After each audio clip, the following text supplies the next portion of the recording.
Hi students, welcome to our physics classroom again. We are going to learn about the light reflection on curved surfaces. We can imagine a curved surface in our spoon. You may surprise when we are taking a spoon on the curved surface of inside. We may see a concave surface. When we see or turn back, we can see our convex surface on our spoon. We may wonder some images we can see on our concave side, that the spoon inner portion, and sometimes we may turn back and we can get a convex mirror. There are also some images. How they are formed?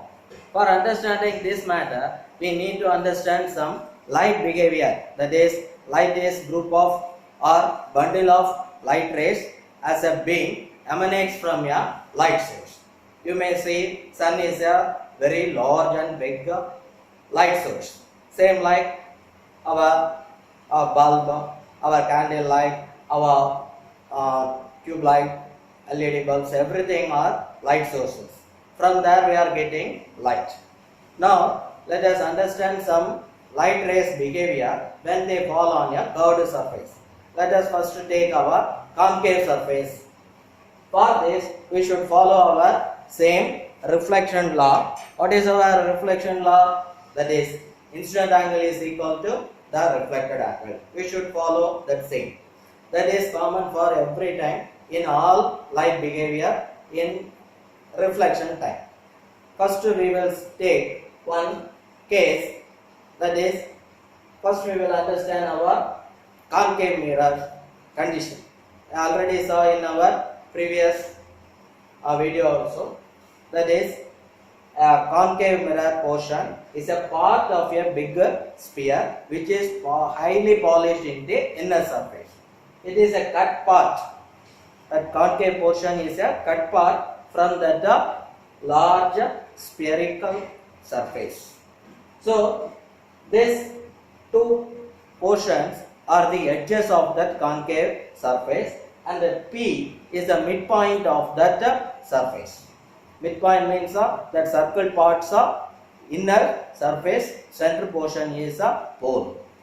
Now we will see that case 1. In this case we are seeing a concave surface.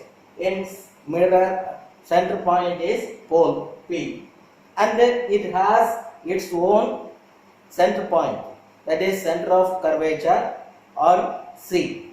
This is our principal axis, that is which line pass through pole, and the center of curvature is the principal axis. Next we are going to understand the incident light ray.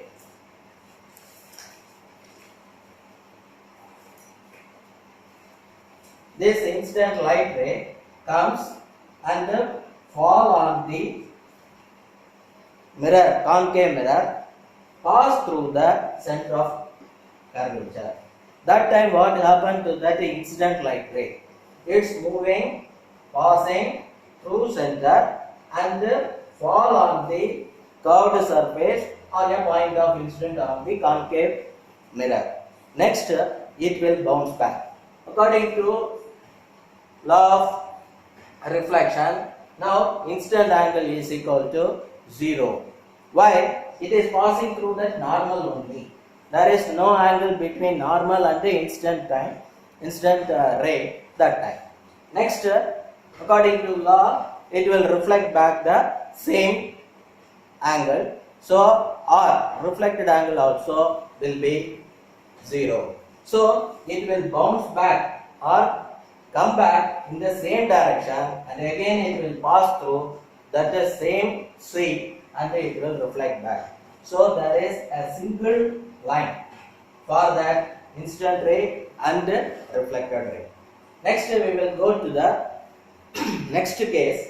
Here that incident ray is parallel to the principal axis. This is our principal axis which falls on P and come back to C.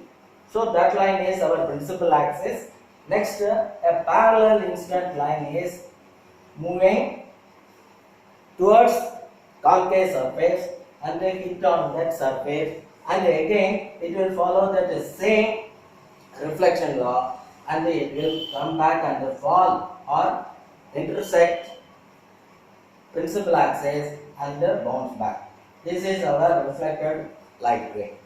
This time, this point where it meet that principal axis, that point we are calling as a focus. While this all the parallel light rays, not only this, any light ray which one comes parallel to that principal axis will bounce back on the same focus and it will go back. This is our next principal, incident angle light ray which comes parallel to the principal axis. Now let us see its normal. Normal is nothing but the radius line which comes from the surface of that mirror to center point or center of curvature. Now here you can see that the incident angle for that first ray, that is single light ray, when it fall on that curved surface will bounce back with the same angle, that is incident angle. Now it becoming as a reflected angle. If I is equal to 40 degree, next this angle R also it will be 40 degree, but that reflected ray will pass through F. Now we can understand one more point. The distance between pole and F, that is called as a focal length. It's denoted by small letter F. And then the distance between P and C, if you see, it is considered as a 2 times of focal length, that is radius of curvature. That radius amount will be equal to 2F. So radius of curvature R is equal to 2F.